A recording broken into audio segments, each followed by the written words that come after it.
24 hours in a day.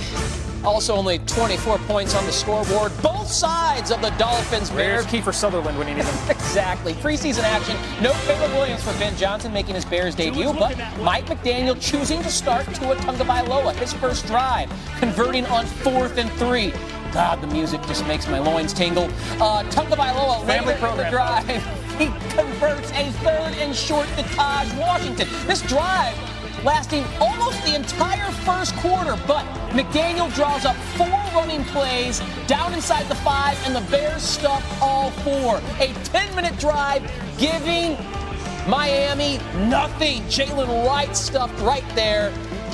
And that may be a big reason why we ended in a 24-24 tie. No points on that drive. Final game of week 1 of the NFL preseason. Saints and Chargers from LA. Spencer Rattler getting the nod for New Orleans.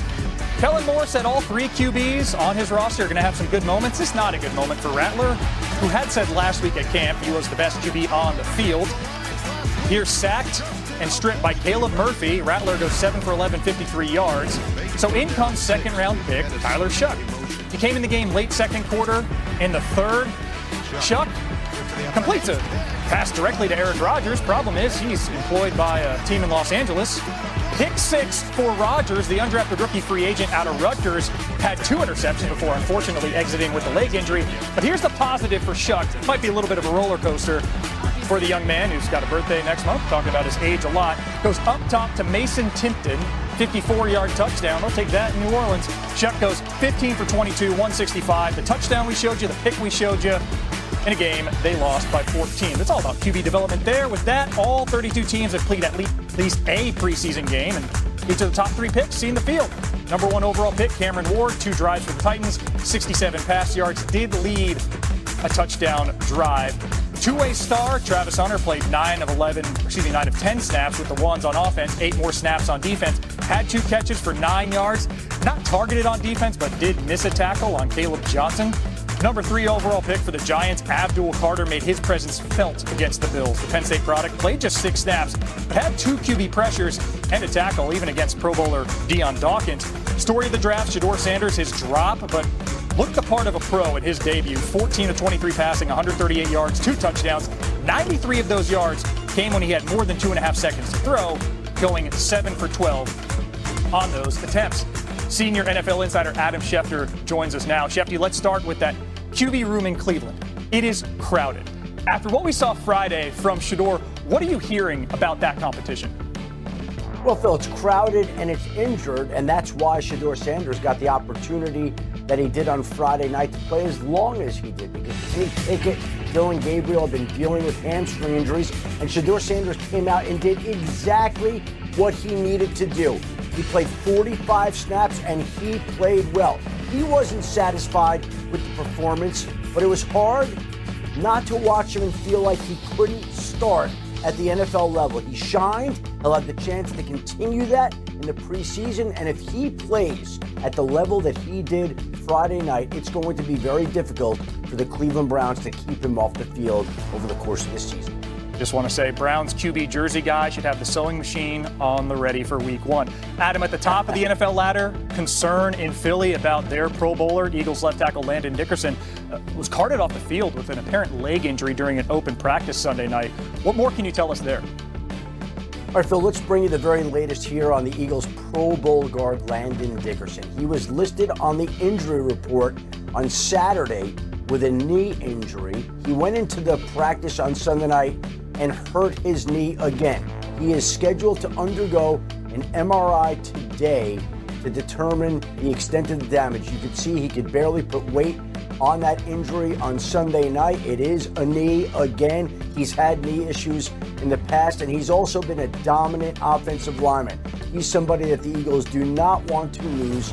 We'll see what that test shows today, and that should tell the story of how much time Landon Dickerson will miss and when and if the Eagles can expect him back. Yeah, that O-line was a hallmark of their Super Bowl run. Adam, the Rams were closer than anybody to beating the Eagles in the playoffs last year. Now Matt Stafford's been out the entire summer with a nagging back problem. What's the status of the Rams' 37-year-old QB? Through Saturday, for the first time this summer in practice, and looked good, made 68 throws, The Rams were very pleased, and Sean McVay, the Rams head coach, said the plan is to work him back into practice starting today, which will be the first practice reps really that he's had this summer. We'll see whether or not it's full team practice for Matthew Stafford. But the bottom line here, Phil, is that Matthew Stafford, despite the fact that it is a back injury, it is a disc in his back, is trending the right way. The Rams have intentionally been very cautious with the way they've handled their 37-year-old quarterback. They knew the season begins in September, not August, which is why they have not rushed him this summer. And right now they feel pretty good about the way he looked on Saturday, and they're expecting more of the same this week.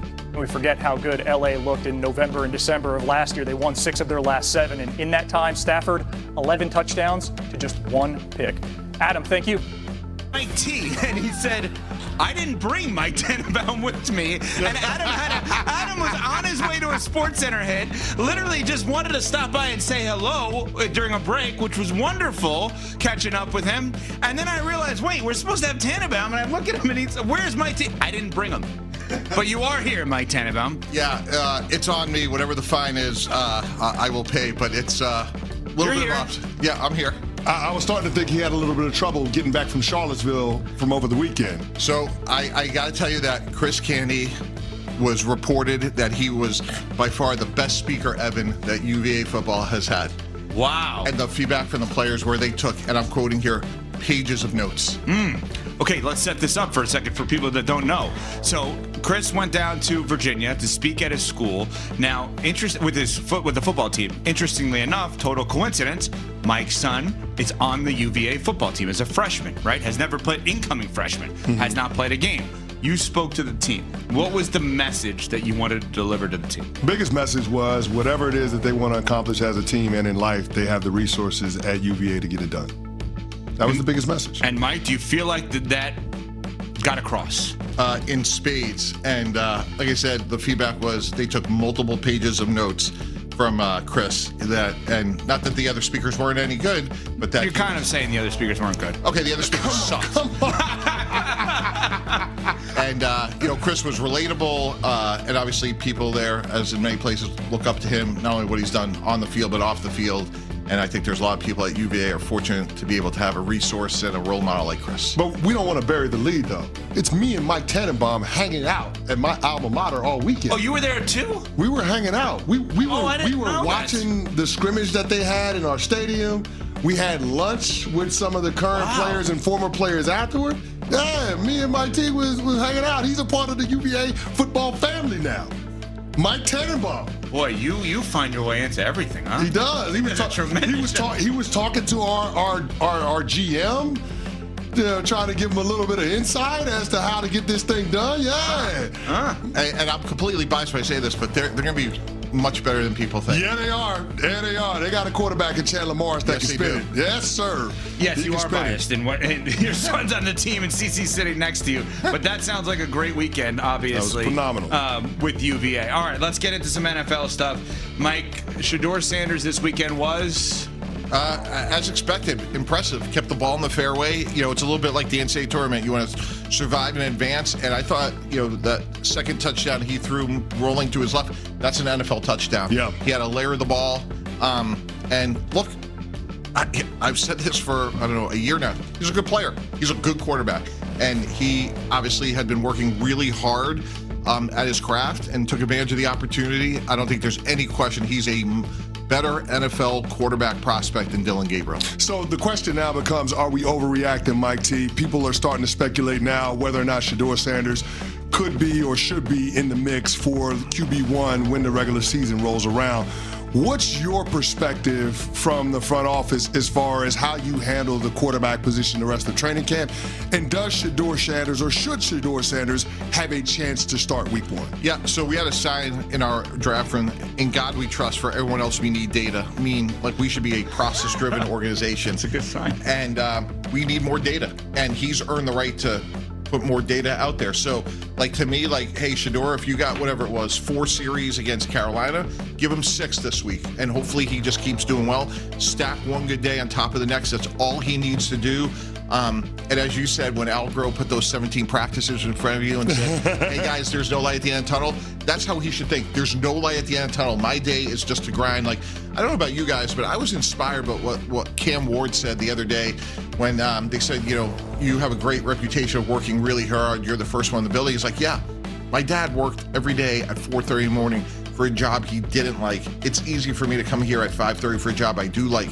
And that's like Shedeur has the answers to the test. His dad's one of the greatest players of all time. And to me, he knows what it looks like to be a great pro. Mike, we're talking Mike Tannenbaum, ESPN NFL front office insider, UVA booster. I love in all walks of life, and you and I know each other well enough that you know this about me, the team building aspect of it and the roster composition and what the future looks like. If I'm a Browns fan, I'm oddly excited right now for this reason. If I hit on Shedeur, 5th round salary, cannot be adjusted yet, and I have 2 first-rounders next year, I feel like for the first time in God knows how long, I have legitimate hope as a franchise. Yeah, I mean, take you behind the curtain. If I'm Andrew Berry, I'm the GM of the Browns, I'm sitting down with Dylan Gabriel and Shedeur. I'm saying, guys, let me give you the answers to the test. I want to take those 2 ones, and I want an offensive lineman. I want a pass rusher, or because there's all these great quarterbacks, I want to get a generational trade. Make me make that decision to say, hey, we got the quarterback. Phones are open. And that could help them for the next 10 years. So I completely agree with you. And if I'm Shedeur, every day I am making Andrew Berry's job easier and easier. Don't look at Lenoris Sellers. Don't look at Nussmeier and all these other great quarterbacks. Your answer is right here in Berea, Ohio. You see him each and every day. And he should look at it